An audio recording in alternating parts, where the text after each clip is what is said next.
निःशुल्क भोजन वितरण सेवा संस्थान सेवा के 6 वर्ष पूरे। एक व्यक्ति के सहयोग से शुरू हुई व्यवस्था में आज सैकड़ों लोग कर रहे सहयोग। उदयपुर समाजसेवी अशोक पोखरा ने वर्ष 2015 में अपनी आय के 10वें हिस्से को समाज सेवा में खर्च करने की इच्छा के साथ जरूरतमंदों को खाना खिलाने के उद्देश्य से अकेले सेवा कार्य प्रारंभ किया। जरूरतमंदों को खाना खिलाने का अकेले से शुरू हुए इस सफर में आज सैकड़ों लोग जुड़ चुके हैं और गिने चुने लोगों को खाना खिलाने से हुई शुरुआत आज प्रतिदिन 300 लोगों को खाना खिलाने तक पहुंच चुकी है। एमची हॉस्पिटल परिसर में चल रही निःशुल्क भोजन सेवा केंद्र में आयोजित प्रेस वार्ता में अशोक कुमार पोखरा ने बताया कि अपनी आय के 10% हिस्से को मंदिरों में श्रद्धालुओं के लिए दाल पूरी वितरण से प्रारंभ किया, लेकिन इससे मुझे सुकून नहीं मिला। मुझे एक अच्छा प्लेटफॉर्म की तलाश थी, उसके लिए मेरा मन बेचैन रहने लगा। एक दिन अचानक 2017 में मुझे कार्डियोलॉजी जाने का मौका मिला। वहां पर मरीजों, उनके परिजनों को परेशान और भूख से बेहाल देखा तो मेरी आंखें खुल रह गई। फिर मैंने बैठे 810 व्यक्तियों से चर्चा की और उसी समय तुरंत जाकर 10 ब्रेड के पैकेट, 2 किलो नमकीन और 3 पानी की बोतल लेकर आया और सभी परिजनों को वहां बिठाकर नमकीन और ब्रेड के पैकेट खोल और अपने इष्ट देव का नाम ले उन्होंने भोग लगाने के लिए बोला। केवल 10 मिनट में सारी सामग्री खत्म हो गई। उससे दिन मुझे काफी सुकून मिला, परंतु रात भर नहीं सो पाया कि आगे कैसे क्या किया जाए, कोई रास्ता नहीं मिला। उन्होंने बताया कि काफी विचार चिंता सोच बाद जनवरी 2018 के प्रथम रविवार को प्रातः 10 बजे भोजन के 50 पैकेट बनवा कार्डियोलॉजी के ग्राउंड फ्लोर पर सभी परिजनों को पैकेट वितरण किया, परंतु ये भी कम पड़ा और भोजन करने वाले ज्यादा थे। उस स्थिति में मैंने उन परिजनों को 10 मिनट इंतजार करो, दूसरा भोजन लाता हूं। फिर पुनः उस दिन 20 पैकेट ब्रेड के 3 किलो नमकीन लाकर वितरण किया। उसे दिन भी मुझे काफी खुशी और सुकून मिला, लेकिन उससे कहीं गुना ज्यादा दुखी हुआ। मैंने इस सेवा कार्य को सुचारू रूप से चलाने के लिए लोगों से मदद मांगी, लेकिन कोई आगे नहीं आया और मेरे बारे में गलत बोलने लग गए। मुझे केवल दुख इन परेशान परिजनों का था। उसे रात भी मुझे नींद ने परेशान किया। उसी दरमियान एडवोकेट बसंत भट्ट ने इस काम को प्रोत्साहन देते हुए बड़ा सम्मान पूर्वक मेरा मार्गदर्शन किया और वही वहेल ऐसे शख्स थे जिन्होंने मेरे इस काम को समझा आया और मेरा आगे का मार्गदर्शन किया। निःशुल्क भोजन वितरण सेवा संस्थान के असल में वही जन्मदाता बने। 28 अप्रैल 2019 रविवार को प्रातः 10 बजे 20 किलो आटे की रोटी और सब्जी की व्यवस्था कर भोजन वितरण किया जाए। ऐसा ही हुआ। मैंने रोटी, आलू की सब्जी और पानी का एक टिन के साथ 5 व्यक्तियों की मदद लेकर गार्डन के बाहर भोजन सामग्री पहुंचाई। ये 5 व्यक्ति मेरे साथ छोटाओं सोनी, रामेश्वर लाल जिंगर और दोनों मेरे बेटे आयुष पोखरा और मीनल पोखरा थे। इस दौरान ऐसे कई वाकये सामने आए जो दिल को हिला देने वाले थे। उस समय ये निश्चित कर लिया कि अब भोजन वितरण सेवा हर रविवार को चलेगी और निश्चय किया एक दिन ऐसा भी आएगा कि भोजन 7 दिन वितरण किया जाएगा। उस दिन के बाद रविवार को करीब 10-11 साथियों की मदद से 35 किलो आटे से बनी रोटी और आलू की सब्जी, पानी का एक टिन के साथ भोजन वितरण किया। ये सेवा का सिलसिला प्रत्येक रविवार को चलते चलते परिजनों को भोजन वितरण की संख्या 750 बन गई और धीरे धीरे समय के अनुसार इसका नाम भी निःशुल्क भोजन वितरण सेवा परिवार में बदल गया। पोखरा ने बताया कि इसी के साथ कोरोना काल में भी ये सेवा निर्बाध गति से जारी रही। इस सेवा में नए साथी जुड़े और 2022 में सेवा परिवार का नाम रजिस्टर्ड निःशुल्क भोजन वितरण सेवा संस्थान में बदल गया। 2 तत्पश्चात इसी के साथ मेरे मन की इच्छा पूरी करने के लिए चिकित्सालय के प्रशासन और डॉक्टर विपिन माथुर द्वारा संस्थान के उद्देश्य और सेवा से प्रभावित होकर संस्थान को एक अच्छा परिसर अलॉट किया। उस परिसर में निःशुल्क भोजन वितरण सेवा संस्थान की आज 18 महीना से भोजनशाला आज चल रही है। यहां पर प्रतिदिन प्रातः 10 बजे 300 व्यक्तियों का भोजन बनता और आज 18 महीनों में आज तक 1,83,000 परिजनों को संस्थान निःशुल्क भोजन कर चुकी है, जिसमें 2 सब्जी, रोटी, चावल, कभी खिचड़ी और विशेष अवसर पर हुई किसी जयंती पर या त्योहार पर मिठाई और मरीजों के लिए पौष्टिक दलिया की व्यवस्था होती है। इसी तरह गार्डन के अंदर 2019 से जो अनवरत 6 वर्षों से चल रहा है उसमें दालपूरी, खिचड़ी और समय समय पर मिठाई और मरीजों के लिए पौष्टिक दलिया वितरण की जाती है। इन 6 वर्षों में संस्थान ने हॉस्पिटल के वार्डों में 10 वाटर कूलर लगाए हैं और करीब 16 वाटर कूलर जो चिकित्सालय में बेकार पड़े हैं, काम नहीं कर रहे हैं, उन्हें रिपेयर कर मरीजों के लिए पानी की व्यवस्था बनाई। 7 बार ब्लड डोनेट शिविर लगाए।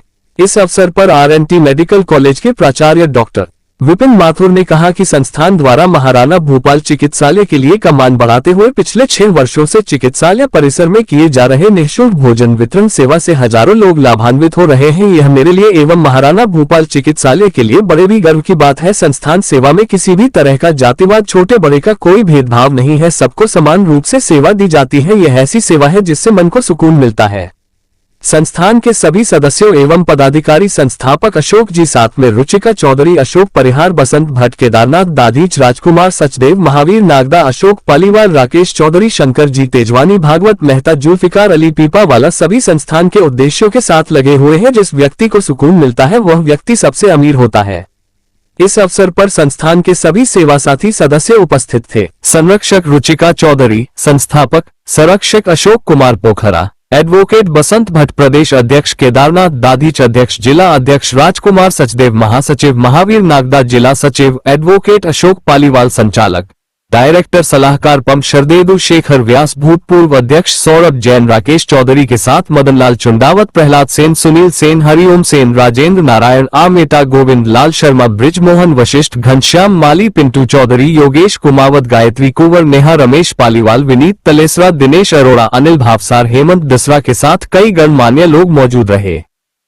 युग जो है एक अर्थप्रधान युग है और इस अर्थप्रधान युग में हम जानते हैं कि 1 रुपया भी कोई किसी को देने के लिए तैयार नहीं होता है और समय जो है वो इतना अमूल्य है कि रुपया तो और भी कभी निकाल के दे देगा आदमी को। समय देना सबसे बड़ा मुश्किल काम है। तो ये जो संस्था है, यहाँ पर उपलब्धियां गिनाई नहीं जाती, यहाँ पर उपलब्धियां गिनाई नहीं जाती, कुछ कर दिखाया जाता है। तो यहाँ पर जो मूल रूप से ये लोग अपनी जो सेवाएं निरंतर दे रहे हैं और कहाँ कैसे काम हो रहा है किसी को कोई पता नहीं है। अभी इनको ये परिसर आवंटित हुआ है जिसमें इन्होंने लगभग 500, 700, 900, 1000 तक के लोगों को भी कभी भोजन यहाँ पर करा देते हैं और कानों कान पता भी नहीं चलता है कौन आया, कौन गया और किसने भोजन किया और किसने भोजन कराया। देखिए, इस वर्तमान युग में मनुष्य की सबसे बड़ी आवश्यकता होती है रोटी, कपड़ा और मकान। हॉस्पिटल में कोई व्यक्ति आता है तो दर्द से भरा हुआ होता है, तो शौक से कभी भी हॉस्पिटल में नहीं आता है। प्रशासन से हमारे को वैसे पूरा कोऑपरेट है। माथुर साहब की टीम जो है पूरा 100% हमारे को कोऑपरेट देने का, हमें उनसे कोई प्रॉब्लम नहीं, कोई शिकायत नहीं, कोई किसी तरह का नहीं। और जन सेवा से तो मैं ये कहना चाहूँगा 1 से 11 होते हैं। इस बेस के ऊपर अगर संस्थान को सपोर्ट करें तो शायद हो सकता है संस्थान का आगे का जो उद्देश्य है वो मैं आपके सामने शेयर करता हूँ कि अभी जैसे हमारा 300 जनों का आना होता है प्रतिदिन, ये 500 जनों का हो जाए। अभी हम सवेरे कर रहे हैं, शाम को हो जाए। और अंत में मेरा ये एक बहुत बड़ा सपना है कि सुबह 10 बजे भोजन स्टार्ट होगा, भोजनशाला स्टार्ट होती है, नॉन स्टॉप शाम को 7 बजे तक चलती रहे। ऐसे इसके पीछे एक रीजन बहुत बड़ा होता है कि यहाँ जो मरीज दिन में 2 बजे अगर एडमिट होने आया है तो 1 बजे के एडमिट होने आया, वो अपनी जांच कराने में, इधर उधर करने में जब वो फ्री होता है तो 1-1.5 घंटा लगता है। 1-1.5 घंटे बाद में उसको 2 बज जाती है, 2:30 बज जाती है और भूख लगती है। अब वो कहाँ जाए? अगर उसके सामने अगर थाली आ जाती है तो वो लग जाएगा मजा आ गया।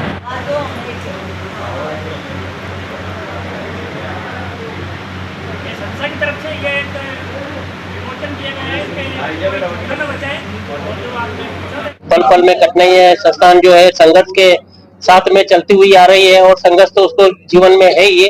संघर्ष के बिना कोई चीज नहीं मिलती है और जितना संघर्ष करने के बाद में जो सामने वाला भोजन करता है उसकी जो खुशी हमें मिलती है, उस खुशी के सामने हमारा संघर्ष फीका है। हमें वो संघर्ष मंजूर है, लेकिन सामने वाले की आत्मा तृप्त हो गई और हमारे साथी तृप्त हो गए कि हमने सेवा आज अच्छी करी है और इसको हमें खुशी मिली है। बहुत अच्छा है। और क्या आपके आगे के मतलब 6 साल के बाद अब क्या रहेंगे और कुछ बाकी रह गया? और बिल्कुल बाकी तो अभी तो कहते हैं कि संस्थान ने अभी अपना पर खोला है। संस्थान को बहुत उड़ान बाकी है, संस्थान को बहुत काम करना है। मैंने जैसे अभी बताया था कि अभी हमारा 300 जनों का रोज का खाना है, ये 500 बने, 700 बने। एक समय ऐसा भी आवे सुबह 10 बजे भोजन स्टार्ट हुए, भोजनशाला खुले और शाम को 7 बजे तक चले, दिन भर नॉन स्टॉप चलती रहे। ये हमारी अभी आपके कितने साथी आपके साथ है? संगठन में कितने लोग हैं? इसमें कम से कम हमारे इसमें संस्थान में 45-46 कर्मठ हैं और इसी अनुपात में करीबन टोटल 90 ऐसे साथी हैं हमारे संस्थान में जुड़े हुए हैं, वो किसी न किसी 45 जन है, वो किसी न किसी तरह से हमारे को संस्थान को सपोर्ट करते हैं। ये बताएं कि जो भामाशाह मतलब आपके बारे में यहाँ पर उनके पास अभी तक इन्फॉर्मेशन नहीं पहुंच रही, उन भामाशाहों को ये क्या कहना चाहेंगे? तो उन भामाशाहों के लिए तो मैं ये कहना चाहूंगा कि आप मेरे मीडिया साथी हैं, मैं आभार मानूंगा, और अभी तक आपने बहुत कुछ सपोर्ट किया है, आगे भी सपोर्ट करेंगे, और इसी तरह से जो है संस्थान को आप आगे बढ़ाने में आपका कोई कमी नहीं रहेगी, मेरे को ये आशा है, और आप ऐसा ही करेंगे। हॉस्पिटल प्रशासन के सहयोग कैसा रहेगा? जैसे अभी मैंने बताया था, हॉस्पिटल प्रशासन का हमारे को बहुत अच्छा सपोर्ट है, इतनी बड़ी जगह दी है, लाइट फ्री कर रखी है, किराया नहीं मिलता, नल फ्री है, ये सपोर्ट मिल रहा है, और हमें जो आगे जो जितना भी ये इसको मैनेज करने की जो छूट दे रखी है, वो काफी सपोर्ट है, बहुत बड़ा सपोर्ट है। इस सपोर्ट के सामने और बाकी सब सपोर्ट कमजोर है, और इससे ज्यादा हम सपोर्ट हॉस्पिटल प्रशासन से नहीं चाहेंगे। बाकी बहुत अच्छा है, माथुर साहब और माथुर साहब की टीम ने हमारे को फुल सपोर्ट किया है, अच्छी तरह से सपोर्ट किया है, उन्होंने हमें जोश दिलाया, आधा जोश तो उनकी वजह से चल रहा है, माथुर साहब की, और माथुर साहब की जो साथी हैं, एक एक का मैं परिचय नहीं है मुझे, लेकिन हाँ इतना जरूर है कि इनकी जो पूरी टीम है, वो उन टीम ने पूरा सपोर्ट कर रखा है, उनके जोश से ही हम संस्थान चल रहा है, बाकी संस्थान अभी तक इतना काम नहीं कर पाता। से ये कहना चाहूँगा कि ये जो सुबह भोजन 10 बजे से चालू होता है और दिन को 12 बजे चलता है, लेकिन ये हमारी इच्छा है कि सुबह 10 बजे चालू होकर शाम को 7 बजे तक चलना चाहिए, और निरंतर चलना चाहिए। कोई भी यहाँ पे आए बिल्कुल ना जाए। जिस तरह से गुरुद्वारे के अंदर दिन भर लंगर चलता है और वहाँ बहुत सी संगत आती है और खाना खा के जाती है, उस तरह हम यही चाहते हैं कि भूखे को रोटी और प्यासे को पानी मिलना चाहिए। बस मैं इतना सा ही कहना चाहूँगा। जी, मैं प्रमिला शरद व्यास उदयपुर की ही हूँ और उदयपुर के जगदीश चौक की रहने वाली हूँ, वहीं मेरी शादी हुई है। और ये जो संस्थान है ये बिल्कुल घरेलू रूप से शुरू हुआ, और ये निःशुल्क वितरण सेवा संस्थान अशोक जी का एक रात का सपना था कि मैं सुबह किसी को ऐसे व्यक्ति को भोजन कराऊं जिसने खाना नहीं खाया है। तो उन्होंने अपने घर से टिफ़िन बना के हॉस्पिटल में लाए, फिर उनके साथ जुड़ते जुड़ते 4-5 मित्र भी कि हम भी आपके साथ आते हैं, वो भी आए। फिर उन्होंने इतना करते करते 5 से 25-20 जने हुए, फिर विचार किया क्यों नहीं ऐसा संस्थान बना लें कि जो भी रविवार को फ्री रहता है अपने साथ वहाँ चले, अपने घर से 2 रोटी सब्जी टिफ़िन ले आए और यहाँ बांट दें। तो वो इतना हो गया कि बहुत सारे लोग इकट्ठे हो गए। तब इन्होंने इस संस्था की स्थापना की, और संस्था की जब स्थापना की तब भी इनका यही था कि किसी एक जगह बना के लेकर जाते थे। कोई परिसर वगैरह इनके पास नहीं था, कोई जगह नहीं थी, कोई पैसों का प्रबंधन नहीं था। पैसों का प्रबंधन यही होता था कि आज मैं 10,000 दे रहा हूँ, कल तुम दे दो, इस तरह से इनका कार्यक्रम चलता था। धीरे धीरे जब इनका हॉस्पिटल में इतना विस्तार हो गया तो यहाँ के प्रबंधक महोदय जितने भी थे, मैनेजमेंट में जितने लोग थे, उन लोगों को पता चला तो विपिन जी माथुर साहब ने 2019 में उनको ये परिसर दे दिया। और इस परिसर में इस तरह की व्यवस्था की कि आप जो भी व्यक्ति आए यहाँ पर भोजन करें।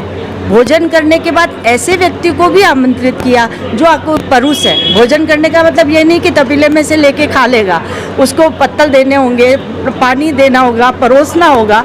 यहाँ काउंटर लग जाता है और काउंटर पे व्यक्ति जो भी निस्वार्थ सेवा करने आता है वो वहाँ परोसता है, खाना खिलाता है और उनको आराम से भोजन करवाता है। दूसरी बात ये हुई कि जब किसी की जन्मोत्सव है, किसी ने कहा आज मेरी तरफ से आप नुक्ती खिला दो, किसी ने कहा आज आप मेरी तरफ से लड्डू बांट दो, तो वो कहते हैं कि आज आपकी तरफ से भोजन होगा, मिठाई भी होगी, आप आए, परिवार को लेकर आएँ और यहाँ सबको परोसें। तो इस तरह से जो अपने जन्म दिवस पर लोग आते हैं, यहाँ पर मन चाहे जितना चाहे वो पैसा देते हैं, कच्चा सामान भी देते हैं। कच्चे सामान में दाल, आटा और चावल, ये 3 चीज़ें लेते हैं।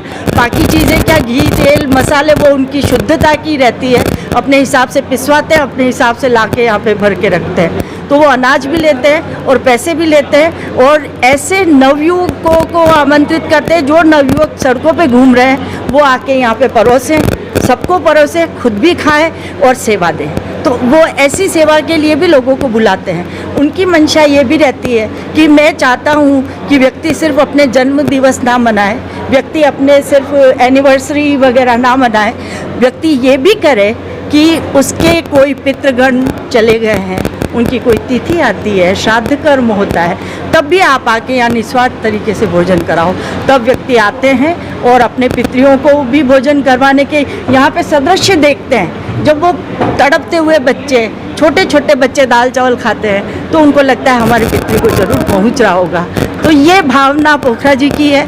और दूसरी बात, उन्होंने संकल्प पत्र का जैसे मैंने जिक्र किया, तो वो संकल्प पत्र में इसी तरह की बात भरवाना चाहते हैं कि जैसे आप उसको भर दीजिए कि मैं अपने घर से अपने पितरी मेरे दादाजी के लिए इतना पैसा देना चाहता हूँ, या मेरी दादी जी के लिए तुलादान करवाना चाहता हूँ। तुलादान का ये नियम है कि उसमें कुछ धन भी होता है, कुछ वस्तु भी होती है, कुछ चीज़ें भी होती है। तो आप किस तरह की चाहते हैं वो या सलाह करके आपको सेट करके देना है। और पोखरा साहब के जो सहमति, उनकी जो समिति है, उनकी जो सहमति होती है, उस हिसाब से उस दान को स्वीकार किया जाता है।